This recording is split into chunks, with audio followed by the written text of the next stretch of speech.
Hi guys, my name is Alyssa Rubel and I'm going to be going over my budget proposal. Let's go ahead and get started. So I really just wanted to start with like my main page where I just kind of discussed my ideas and how I came to my budget proposal idea as well. So I'm going to be proposing a budget for an indoor facility here at Central Washington. So I really wanted to focus at the Division II level. And this is going to be an indoor facility that's going to be mainly used for athletes.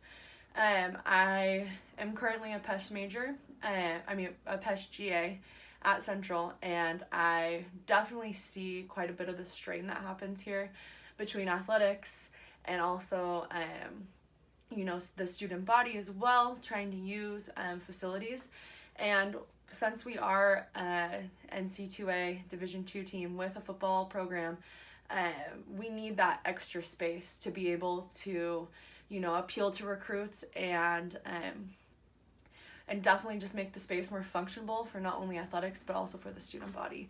So what really drove me to do this is I previously went to Seattle U in my undergraduate degree, and I also played softball there.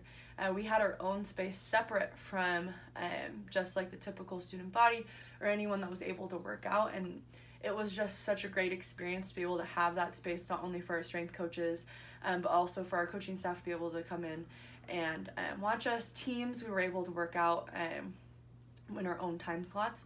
And it was just much more of a great experience than, sharing the weight room or not being able to have your whole entire team in there with you.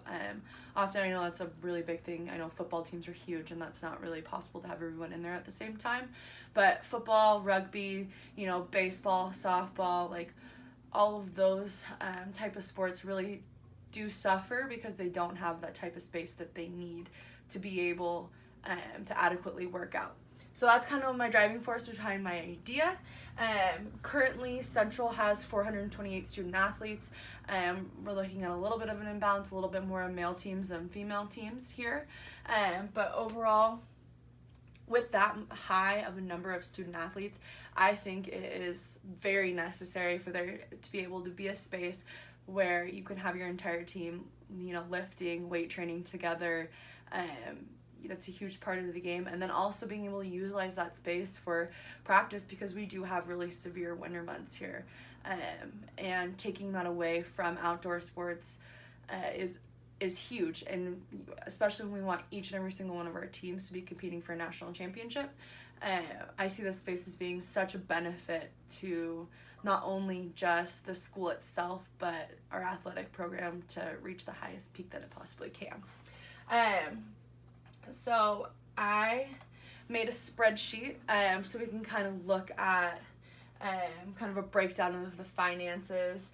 Up in the corner over here, I'll zoom you guys in like a little bit later, is kind of a picture of what I want it to look like. I'm thinking about 20,000 square feet, so fairly big. We should be able to, have a full, outfield practice, or have a full range for like a football type of feel to the facility.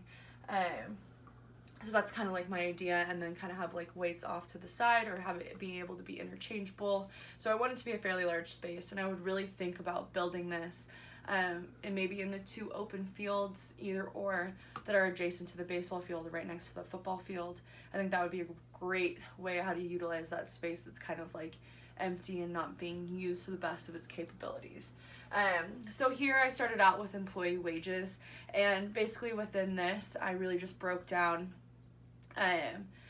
janitor costs, facility coordinators, and then you'd also probably have like your head of like the whole entire coordination, so you kind of have like people who are beneath them who would work for them and be able to complete simple tasks. We'd also probably have a portion of ground crew in there as well. So I kind of just broke that down into just wages. I kind of just put them all together.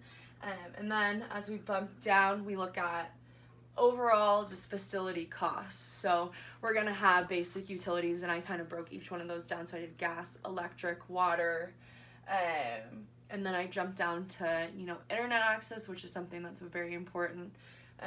Equipment repairs that may happen. I think it's really important to have that in the budget as well for facility costs, because you never know when something is going to break. Next is ground maintenance as well, supplies for anything that we may need to, you know, clean the weight room, paper towels for the bathrooms, any type of things like that. I also like to put that aside. And I also included insurance costs as well for the whole entire facility, especially this takes me into my next point for facility revenues, especially if we're going to have people renting out the spaces. I think it's really important to have insurance and have that, you know, safety net for our facility. So within that, I think that like other teams using the facility is a great way how to have revenue.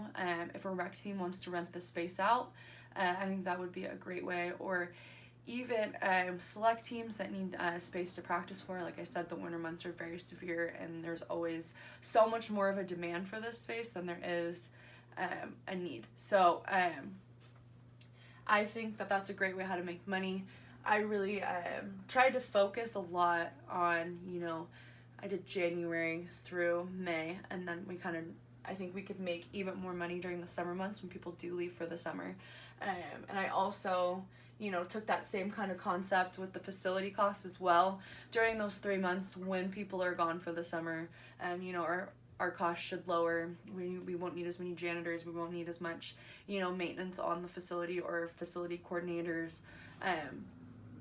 So I kind of like tried to balance things out there to kind of make it seem a little bit more realistic.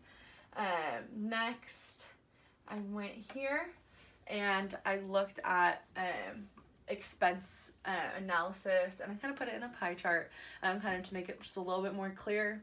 And within this, you have employee costs, facility costs, and then our revenue. I also think that our revenue could grow even more when we understand how much we could use the space for, and when availability could happen as well, when other people could use it and rent it out. So, you know, this is all very tentative, but this is kind of the numbers that I came up with.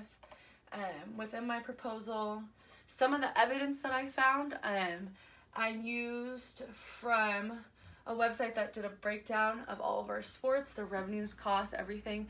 Kind of what I thought each team could even put into it, even if we wanted to have each team, you know, maybe pay to use it or have a certain amount of their expenses allocated towards that to help pay for our facilities.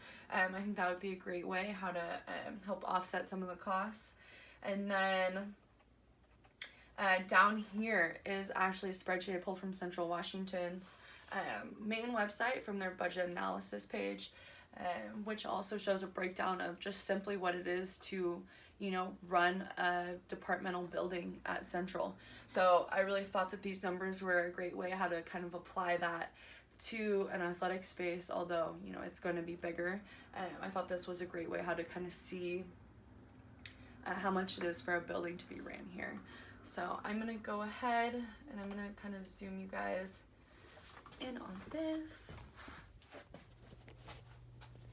So this is kind of my breakdown right here. And then I'll go ahead and take you guys over here to my pie chart and kind of see the numbers. Thank you guys so much for watching.